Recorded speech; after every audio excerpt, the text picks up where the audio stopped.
I have a story for you. And we're the assholes without kids. You know how this is going to go. Full asshole without the kids. I have a story for you. So, did a photo shoot in Boston like a week and a half ago. Whatever. Aware. I loved it. The pictures look great. I'm so happy for you. Thank you.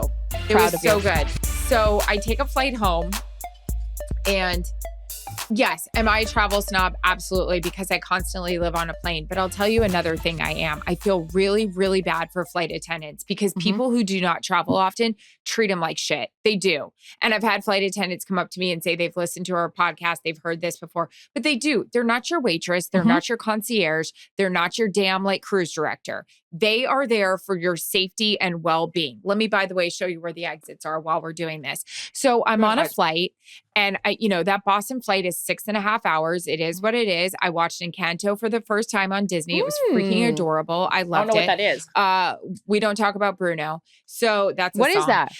It's a song. It's a new Disney movie. It was very adorable. Anyways, so I get on and there is a family that has entered the room, has entered the program, has entered the plane. That's fine. They were traveling deep. Like there's the mom, the dad, the 2 teenage daughters, the teenage son, and 2 little kids. Great. Everybody's got their own pod. Awesome. I respect that. Good for you. You've got some dough. Great. Especially flying right now. That ain't cheap. But this family, I knew it from the second I laid eyes on them. They thought they were on a private jet. We are trying to get out of the gate. We are trying to get out of the terminal. And we are still walking around talking in the aisles. And finally, the flight attendants are like, you have to take your seats so we can leave. Didn't give a shit. They feel like they're on a private jet. So I put my headphones on. I start watching my show. Now, you know what we're doing for the next 6.5 hours? We are walking up and down the aisle. We are 3 in a pod, 4 in a pod. The little like 4-year-old, 5-year-old. I was about to pee my pants. I was so pissed off. What's that called? Alliteration? Anyways, this 4-year-old's walking up and down. Mommy, mommy. And like the flight attendant's trying to get up and down. Here's the next great thing that happens. We have a medical emergency on the plane. Oh, shit. They are trying to deal with that. They are putting the announcement on, is anyone a doctor? Oh. And I'm going to say it. These assholes, and I get sensitive because I think if it was my mom and dad, like shit, somebody help them.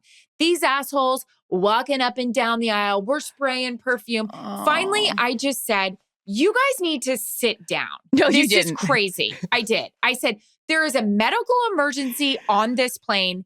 This is crazy. And this teenage girl got all lippy with me with her fucking perfume on and her potpourri everywhere. And she's like, ma'am, she's 4. She can't sleep. And I said, you know what? Not my problem. Put a seatbelt on her. This came out of my mouth. A mode of transportation. Have some respect. What am I talking about? I mean, I'm watching Encanto. What am I talking? I was just so pissed off for these flight attendants. Like, we are walking up and down. We are being full-blown assholes. We are just thinking this is a private jet. It's not. Get in your seats and buckle up. I was pissed. Do you want to know what the sweet little flight attendant, because then this family complained about me and I didn't care. This flight attendant, as I was leaving the plane, brings over a plastic bag with a bottle of red wine. And he said, this is my favorite bottle of red wine that we serve. He goes, it actually isn't that cheap. It's pretty good. I feel so bad. And I said, no, I feel so bad for you because these days there's some crazies out there. Can we be honest? I mean, we're seeing people get duct taped to seats. We're seeing people punch flight attendants. They can't say shit. So I was like, I'm going to be the person to say it. And I'm about to duct tape all you assholes to this flight.